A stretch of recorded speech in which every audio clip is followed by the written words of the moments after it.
So here's how to win Monopoly Go tournaments easily. It's actually quite easy to do, so make sure you watch till the very end so you don't skip any important steps. Winning Monopoly tournaments involves a mix of strategy, negotiation and luck. Here are few tips to help you improve your chances.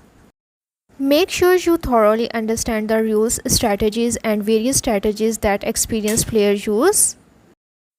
Focus on acquiring full color sets to increase your chances of building houses and hotels. Properties like the orange and red sets have a higher return on investment. Aim to complete color sets and avoid trading properties that will complete your opponent's set.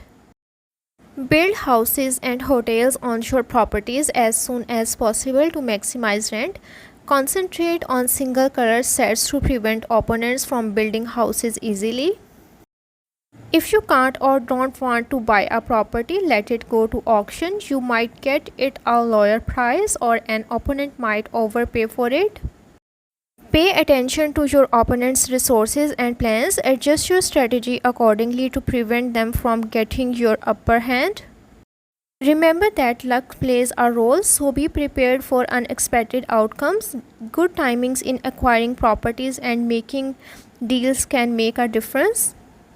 Be flexible in your approach. The game's dynamics can change quickly, so adapt your strategy based on the current situation. Pay attention to the opponent's behaviors and reactions. This can give you an insight into their strategies and intentions. So that's how to win Monopoly Go tournaments easily.